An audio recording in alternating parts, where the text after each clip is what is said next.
because all of you are mature in your evolution. You are listening, feeling, falling into silence with me, and I can be a mirror back to that.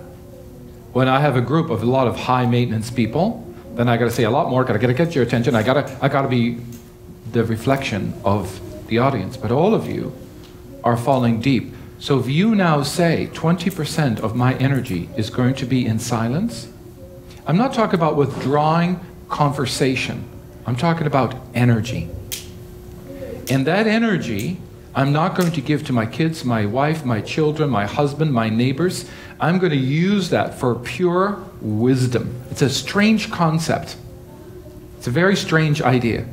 But you say 20% is going to be spent in an inner silence of reflection, and I'm going to let everyone around me come to the next level without me going and giving all this energy. Your meetings will change, your relationships will change, everything changes. So it's a conscious effort. It doesn't make a lot of sense in the beginning, but I will tell you that if you slow down and remove 20% and let everyone else, you'll be surprised how much silence in a day you are sustaining. Because now the brain is designed to create repetitiveness, to process information. The frontal lobe is designed to repeat, information, OCD, obsessive compulsive, thoughts, emotions, feelings. It's designed to do that so that you repeat the name of God. And I don't mean you need to say, oh my God, or I love God, I love God. It's to keep this energy constantly. So the brain, the frontal lobe, is designed not to make us be compulsive or addictive or obsessed or worried or overloaded. It is designed to continuously move this energy through our body. Oh, this movement of energy, that's what the frontal lobe is designed to do. So if you remove 20% of energy and you use that 20% to fall into silence, to bring this energy up, to bring this energy up, to bring this energy up, to bring this energy up, everything around you transforms. That's how you start experiencing all these other layers. And that's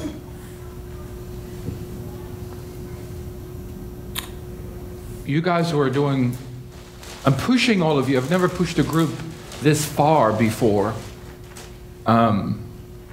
because I feel like all of you are at an edge and you're beginning to realize your meditation is really great, but that Shakti, that stream, is what the frontal lobe is designed to continuously pull that stream of consciousness through the body constantly. That's what the frontal lobe is designed to do. It doesn't have to be this, but it's like, you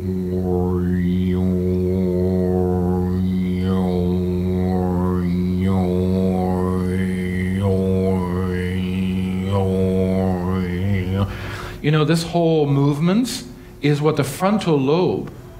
So for some people that have become very disconnected, they become a compulsive worrier, or if they've had spiritual tragedy, they experience anxiety or depression or all these, because the frontal lobe is not designed for trauma. The frontal lobe is designed for spiritual evolution, not trauma. So when you're processing, slow down 20% processing. I know it's a little bit strange thing to say, but slow down 20% and try to bring the silence of that movement of energy into your life. I guarantee you, your relationships with yourself and everything around you will start to change. Time will start taking on a very different reality. You know, often I'll say to Judy, did we do blah, blah, blah? And she just, you know, she doesn't even look at me like I'm a little bit nuts, because, which I am, but clearly, but because I don't know anymore. It just happened, but because I'm so in the now, I don't know what has just happened because I'm in a constant stream of that energy moving through my entire body, that I'm not giving that stream of energy up. That's why when I say to you, when you walk into that door, if you walk into that door as an ordinary being, you're going to have an ordinary experience. If you seed your mind before you walk into this room, you are changing that stream of consciousness. If I am with a group of people that I need to communicate with and they're doing their own little thing, I make sure that there is a constant movement of my relationship with the universe that is moving through my body.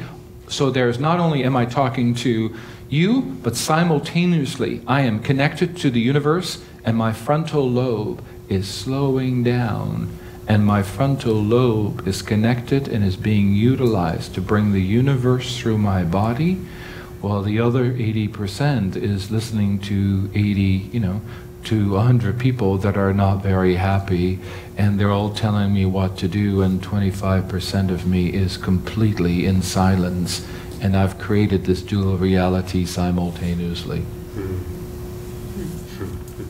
That's the trick.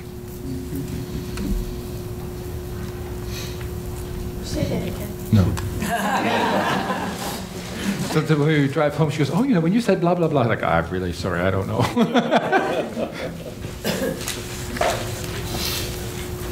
When we are not consumed by our emotions and possessions, then we can experience the deepest level of vulnerability and transparency to help lift us to a greater life of liberation.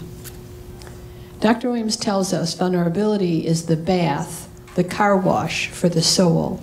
When you are in that space where the universe moves through you simultaneously, that is the deepest form of vulnerability. For some of you, you are no longer afraid to be vulnerable or to be transparent.